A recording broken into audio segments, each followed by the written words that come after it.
Permadeath has always been a neat concept in gaming since the elemental loss always goes beyond the screen asking if you want to try again. Roguelikes are especially evil with this mechanic since you spend so much time getting strong only to get eaten by a Gru. It's a shame that modern gaming has downplayed the idea of loss, which is why I'm glad to see a game like Don't Starve. Don't Starve is a survival roguelike simulator, but I use those terms kinda loosely. The primary goal of this game is very simple: don't starve. Developed by Klei Entertainment, the game is just released after a long beta. You start off as Wilson, one of 6 unlockable characters, who gets dumped in a randomly generated world with quite literally nothing. On arrival, an NPC suggests that you should probably get something to eat. Once you do, the world is your oyster, so long as you survive. One thing that initially stunned me was how intuitive the game was. When starting out, there are a few mechanics to consider that are all handled by your interact button, like, say, examining items or harvesting resources. Once you scavenge enough supplies, however, the game continues to expand upon these mechanics and allows for different harvesting, better cooking ability, and even making clothes. All of the more advanced harvest mechanics are also pretty simple. For example, graves only let you examine them until you get a shovel, which allows you to rob them. Charcoal can't be acquired unless you have a torch, in which case you burn the tree to get the charcoal.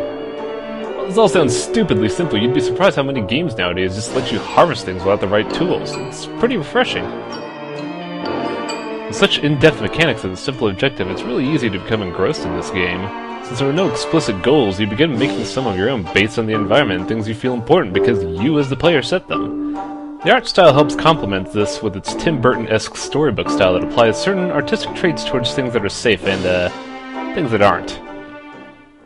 The best part of Don't Starve, however, is how everything comes together. With roguelike elements, a randomly generated world, and 6 unlockable characters, every run turns out vastly different and feels very unique.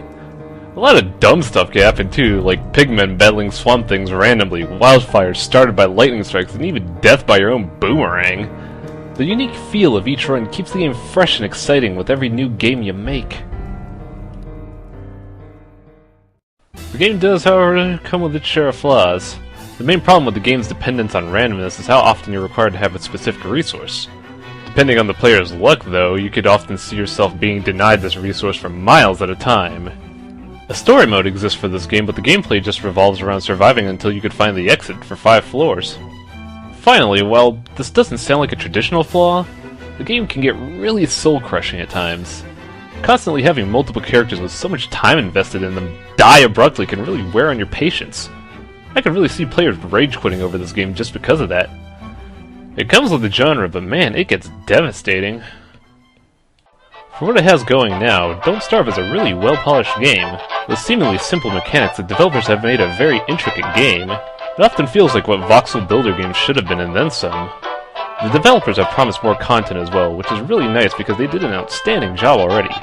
If you enjoy roguelikes or survival sims, Don't Starve offers an enjoyable and engrossing mix of the two to sink your time into. Well, unless you starve.